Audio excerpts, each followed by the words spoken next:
Estimates are that there are 1.2 million people in the U.S. who do migrant or hand farm work, and that about half of them are undocumented. Educating the public about these people, their role in our economy. Agriculture is huge in the state of Indiana, and more so as consumers, we appreciate cheap vegetables, cheap produce, and that's not possible without the hard work of these individuals.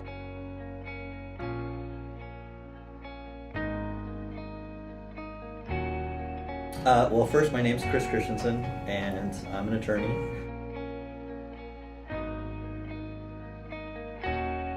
I am the director and attorney for the Migrant Farm Worker Law Center at Indiana Legal Services. Our mission is to zealously represent and educate folks below a certain level of poverty on their rights and to represent them in court. We can't do any criminal work, it's all civil, but we do family law, we do benefits work, we do tax work, we do landlord-tenant issues, all kinds of civil legal problems that poor people have, essentially.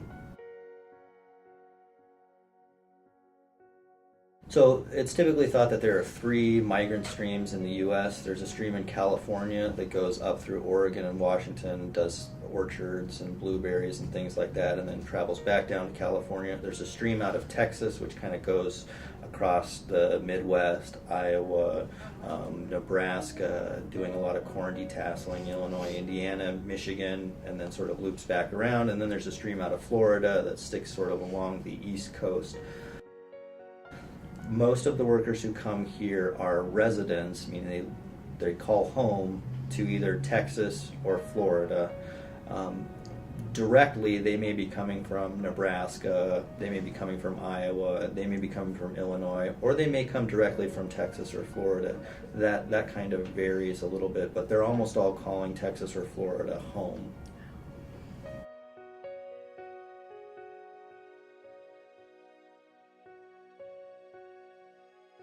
There's really a big variety of crops in Indiana that require migrant labor: pumpkins, melons, orchards, blueberries, asparagus. Down in southeastern Indiana, there's a lot of tobacco that's harvested by hand and then hung up to dry in sheds.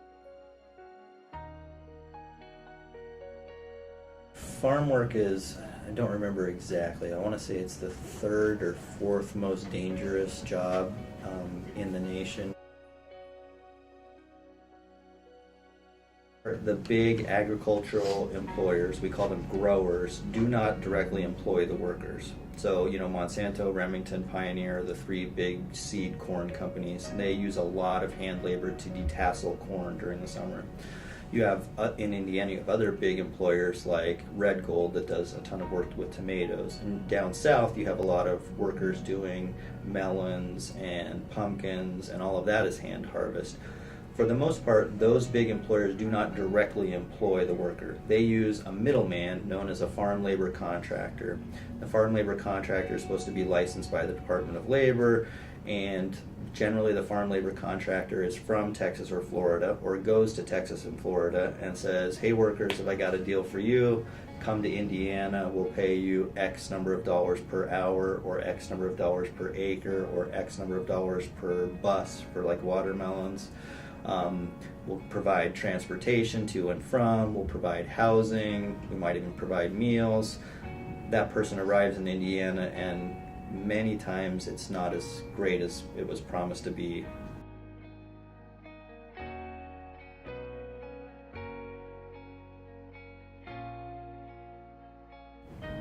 Two-thirds of the workers come by themselves, but probably about a third bring their children and or spouses. Generally, if a spouse comes, the spouse is going to be working too, and they may have an older sibling or a cousin or something who watches the kids while mom and dad are working. Or oftentimes at Red Gold, during the peak season, they run a day shift and a night shift, and so mom will be on the day shift, home with the kids at night, dad will be on the night shift, home with the kids during the day.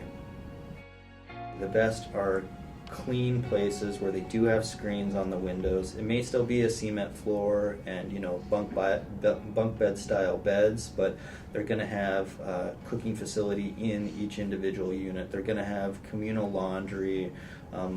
Very, very few places have individual bathrooms, so they'll have nice communal bathrooms with hot showers.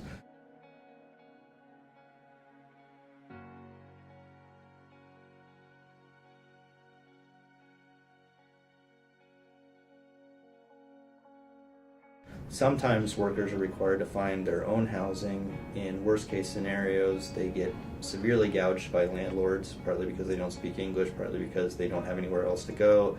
I talked to a couple workers in Vincennes this summer who were paying $400 a week for a single wide trailer. So they had two families that had to come together to pay $400, $1,600 a month for a single wide trailer for rent.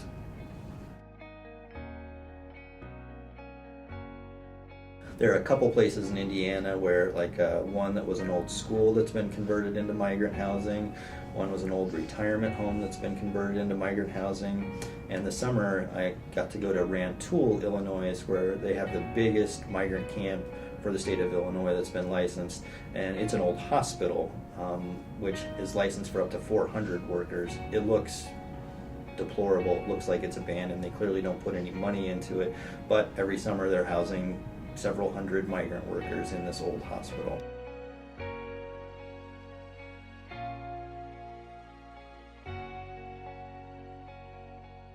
If you look at some of the studies, estimates are that somewhere around the 80 to 90% of farm worker women have experienced sexual violence or sexual assault or sexual harassment while working. And then, so you have an undocumented woman living in the middle of nowhere, doesn't have an education, doesn't speak English. She is very, very susceptible to a farm labor contractor, a co-worker, or anybody else intimidating, harassing, possibly sexually abusing her, and then, threatening her with things like calling immigration, firing her, whatever the case might be.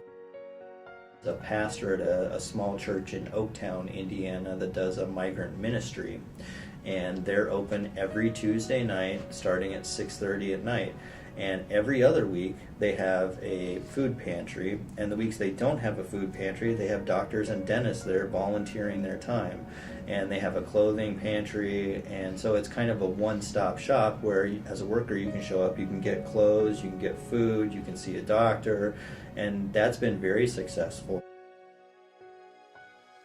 I think when you're talking about farm workers, you're talking about a very invisible population. They're very, very isolated. They're in extremely rural areas. They have little education. Many times they don't speak English. They may be undocumented.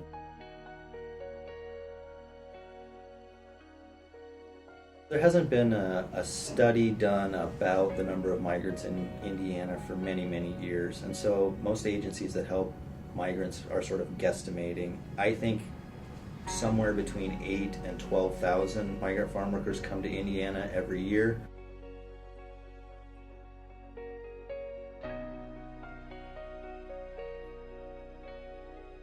I do hope that there's a trend towards fair produce, and there's a trend towards organic, and people are willing to pay a little bit more for something that they think might be healthier or more environmentally sustainable. I'm hopeful that that trend continues and that soon we'll have more fair trade options in the grocery store, and there'll be more people shopping at farmers markets, and more of the money will go directly back to the worker.